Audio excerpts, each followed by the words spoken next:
Some of you know me as one of Deepoken's biggest glazers, but even I'll admit the game needs to learn from its own mistakes and from its competition. A lot of players frame Deepoken as being in direct competition with Arcane Odyssey, but honestly, I don't see it that way. The two games chase completely different aspects of gameplay, and that's exactly why this comparison kinda misses the point. And that's exactly where the conversation gets interesting, because instead of asking which game is better, what does it do better, it makes more sense to ask what they can learn from one another. Even though both games lean into the sea-based exploration sort of genre, they're fundamentally different experiences. Regardless, genre differences don't stop them from learning from each other. I'm looking at this from the perspective of a new player jumping into Arcane Odyssey after its return, and even I can admit there are some ideas here for Deepoken to absorb. And before we dive into that core topic, there's a few small details worth highlighting first. The main thing I want to focus on today is how both games approach sea-based exploration. But before we dive into that, let's run through a few honorable mentions first that Deepoken can also learn from. Money. The world revolves around money, so why is this game different? Something a lot of players tend to overlook in any game is the economy. The way trading and item exchange actually functions between players, you know, that's pretty important. Sure, sometimes it's just a shortcut to avoid grinding items, but that doesn't make it irrelevant. Trading itself is in a pretty weird spot. It's sloppy with risk involved, but most of the time it can work. The real issue isn't the system, it's how little presence it actually has in the game overall. So, for example, if you wanted to find a 3-star damage shatter katana perfect for your build, you wouldn't really look in game, you'd hop on Discord to try to find a trade. So it's difficult, but it should be hosted entirely in game. In games like Arcane Odyssey and even Roadblocks from last year, the devs made great use of an auction house system. In Arcane Odyssey especially, the auction house lets players sell items safely and globally using a universal currency. Unfortunately, right now, Deepoken doesn't have anything like that yet, and I think a true player-driven market with real supply and demand could be insanely interesting. New items could spike in value, others could crash, and the entire economy would be shaped by the community instead of staying up for interpretation. A universal auction system feels like something the game genuinely needs, and honestly, we already have a forgotten crown currency sitting around doing nothing, and this would finally give it some purpose. Sticking with the topic of stagnation, Deepoken's job and profession system barely exists, and when it does, it rarely serves a real purpose. Sure, some players pick up cooking for small buffs, or fish for free loot, or even grab the repair talents, but none of it meaningfully impacts your build. Meanwhile, Arcane Odyssey actually leans into professions with a real progression system, one that shapes what you can craft, sell, and specialize in. That's definitely something that Deepoken is missing. For a game built around RPG progression and build making, professions should slowly ramp up and genuinely influence how your character grows. Maybe that'll change someday, whether it's a chef-style oath or some legendary fishing gear, but you know, it needs to matter. But until then, yeah, I'm not getting a job in Deepoken.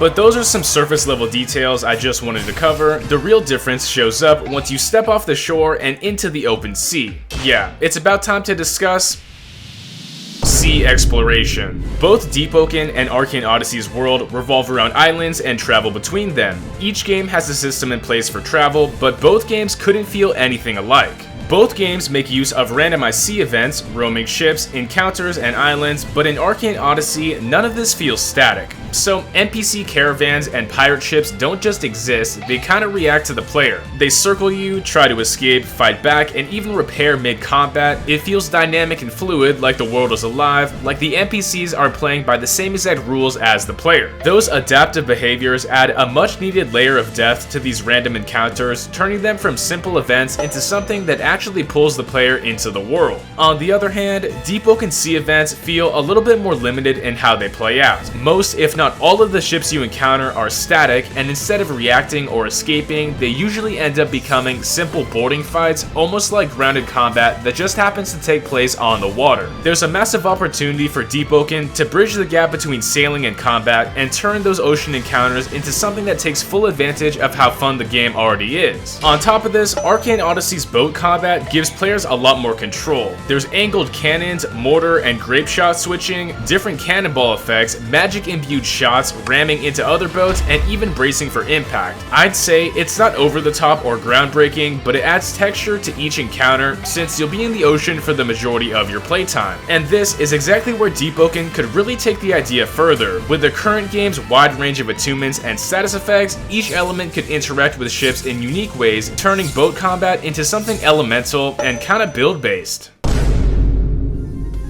Now that we've covered those ideas, it's finally time to talk about the Void Sea and what's really missing there. Right now, the Void Sea in Deepwoken serves maybe 1, 2, at most 3 real purposes, and that limitation really holds back what it could be. You head into the Void Sea for a few specific reasons. Maybe you need a whirlpool into the depths, you're hunting Kaido for hockey, or you're traveling to places like the Silent Heart Boat or Moon's Eyrie, but there's no real reason besides that. And if the devs were aiming for a Void Sea kinda like the Void Century, like it's fully empty from One Piece, then yeah, it definitely achieves that goal, but beyond those destinations, there's absolutely no point in going there. There are no real threats, no moving points of interest, nothing that reacts to you or even invites exploration. It feels less like a mysterious ocean and more like a space that just isn't being used yet. In my opinion, the Void Sea could become a real loot extraction zone, something where preparation matters and risk actually rewards the player. Let's take a look at Arcane Odyssey because their endgame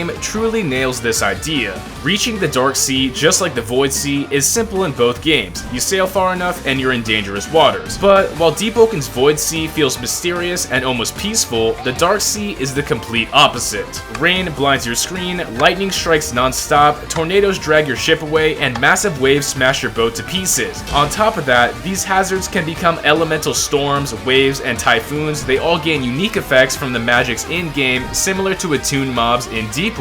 And it doesn't stop there. Giant krakens can halt your journey entirely, but through all the obstacles and chaos, there's loot. Ships can be boarded, and the islands are worth exploring. Each Dark Sea island is randomly generated with materials, chests, and exclusive rewards that can only be found in this area of the game. As we've seen in Deepwoken, they already have great handcrafted islands that pop up, and instead of these randomized ones, I think those would do a little bit better in Deepwoken. Anyway, the biggest thing about this is the extraction mechanic from the Dark Sea. Many of the high-tier exclusive chests in the Dark Sea have to be hauled back into a port before you can claim the loot. It's interesting because in Deepwoken, you usually open chests instantly, but the Vow of Iron already experiments with that sort of playstyle. So if the Void Sea chests work the same exact way, locked until you return to a specific area, it would create real tension, real risk, and a genuine high-stakes challenge for any player who wants to get that loot. At the end of the day, Arcane Odyssey operates in a completely different lane, but that's exactly why Deepwoken, the game we all love, can still take inspiration from what it does well.